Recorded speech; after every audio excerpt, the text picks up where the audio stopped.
ఇప్పటి ఊర్లల్లా ఇంకొన్ని జాగాలల్ల చాలా మందిని సీఎం ఎవరు అని అడిగితే కేసీఆర్ అని చెప్తారు టక్కున. హాగు అంతగానం నాటకపోయింది కేసీఆర్ పేరు అందరి మెదళ్ళల్లా. 10 ఏళ్ళు రాష్ట్రాన్ని ఏలిండు కాబట్టి చాలా మంది ఇప్పటికీ కేసీఆర్ను అట్లనే యాది పెట్టుకుర్రు. అంతేకాదు కేసీఆర్ అంటే పడి దాచేటోళ్ళు మస్తు మంది ఉండరు.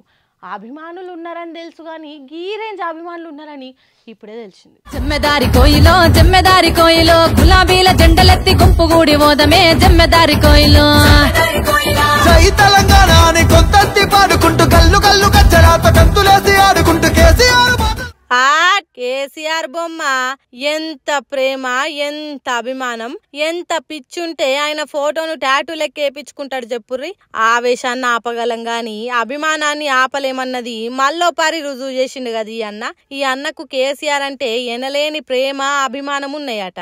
అది మనసులోనే దాచిపెట్టుకుంటే ఎట్లా ఎరకైతుంది అనుకున్నాడు కావచ్చు. కేసీఆర్ బొమ్మను చేతి మీద పచ్చబొట్టు ఒడిపించుకొని అందరికైనా అభిమానం తెలిసేటట్టు చేసిండు. ఇక ఇది చూసినాక కారు కర్తలు ఊకుంటారా? చేతులు నొయ్యంగా షేర్లు చేస్తుర్రు ఈ వీడియోను. ఈ ముచ్చట ఇట్లుంటే ఇటు చూడుర్రి. కరెంటును 35 ఏళ్ళు బాధపడ్డాం.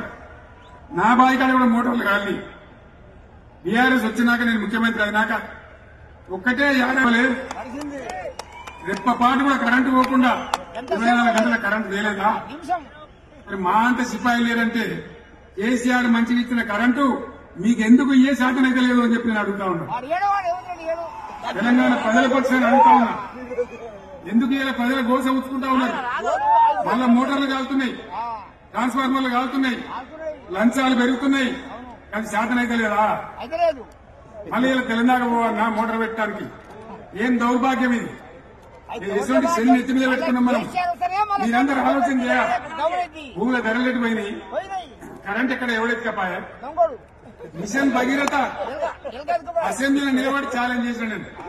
చూసిర్రా కేసీఆర్ మాట్లాడుతుంటే తాత ఎట్లా సంబరపడుతుండో, ఎట్లా సమాధానం ఇస్తుండో. నోటి నిండా నవ్వుతోని కేసీఆర్ మాట్లాడుతుంటే ఎంత ఖుషి అవుతుండో కదా. ఇట్లా వయసు పోరల నుండి పండు ముసలోళ్ళ దాకా కేసీఆర్ అంటే అభిమానం ఏ రేంజ్లుందో సమజైతుందిలే. ఇది జాలదా కేసీఆర్ ఏం చేసిండు, కేసీఆర్ ఏంది అని చెప్పనీకే అని మాట్లాడుతుర్రు గులాబీ పాటోళ్ళంతా. అంతేకాదు ఇలా అభిమానం చూసి ఉత్తగుకుంటారా? అబ్బబ్బబ్బబ్బా ఏం అభిమానం, ఏం అభిమానం! కేసీఆర్ అంటే ఇంత పిచ్చా? ఈ అభిమానం వెలకట్టలేనిది. ఈ వీడియోలు కేసీఆర్ దాకా చేరాలి. జై కేసీఆర్, జై తెలంగాణ అని కామెంట్ల మీద కామెంట్లు రాస్తుర్రు.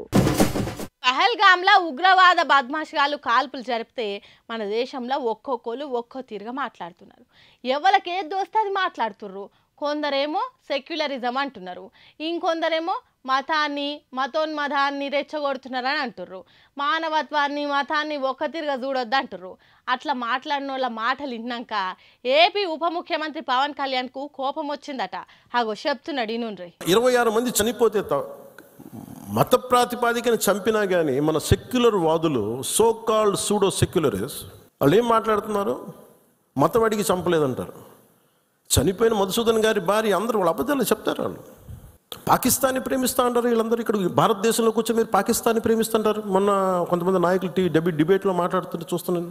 మీరు పాకిస్తాన్ అంత ప్రేమిస్తే దయచేసి పాకిస్తాన్కి వెళ్ళిపోండి, ఇక్కడ ఎందుకు? ఈ దేశంలో ఉండుకుంటే వేరే దేశాన్ని ప్రేమిస్తా అనుడేంది?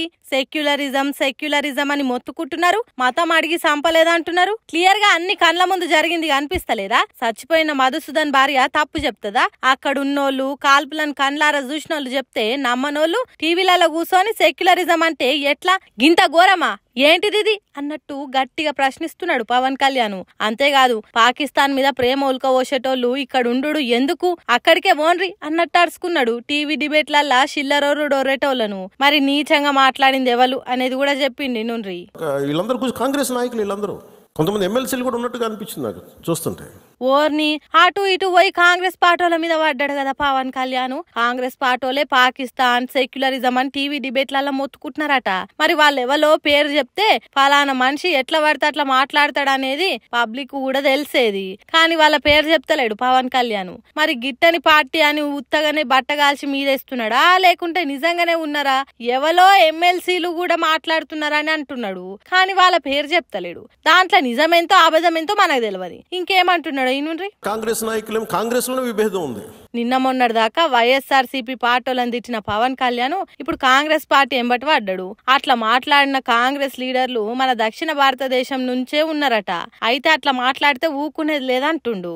దాడి జరిగినప్పుడు భారతదేశానికి నిలబడాలి తప్ప పాకిస్తాన్కి నిలబడతాం మీరు సెక్యులరిజం అంటే అది ఏ ససేమిరా ఎవరు ఒప్పుకోరు. ఇక్కడ ఆ బలం మనం చూపించాలి మనం. ఆగు అట్లా అస్సలే ఒప్పుకోడట పవన్ కళ్యాణ్. అందుకే జనసేన పార్టీ కార్యకర్తలు ఎట్లా ఆలోచన చేయాలనో చెప్పుకొచ్చిండు. Party we didn't expand as on now, we confine only to state AP, కొంత తెలంగాణ. కానీ మన ఆలోచన విధానం జాతీయవాదం. ఇది మీరు బలంగా ఉండగలిగితేనే రేపొద్దున యుద్ధ పరిస్థితులు రావచ్చు రాకపోవచ్చు నాకు తెలియదు యాజ్ ఆన్ టుడే. బట్ కొన్ని 7 అంశాల మీద నిర్ణయాలు తీసుకున్నారు. యుద్ధం వచ్చినా ఎదుర్కోవాలంటే మనం జాతీయవాద ఆలోచనలతో ఉండాలి. ఏపీలో కొంత బలంగా తెలంగాణలో కొంతమంది కార్యకర్తలతో ఉన్నది మన పార్టీ. కానీ మన ఆలోచన విధానం నేషనల్ లెవెల్ ఉండాలి అన్నట్టు చెప్పిండు. అట్లా అంటుండు. ఇక ఈ మాటలు విన్న కొందరు పవన్ కళ్యాణ్ బీజేపీ లీడర్ల తీరుగానే మాట్లాడుతున్నాడని అంటుర్రు. ఎవరు ఏ తీరుగా మాట్లాడినా మతాలు కులాలు పక్కకు పెట్టి మన దేశం కోసమే కొట్లాడాలి. అంతే కదా, ఏమంటారు?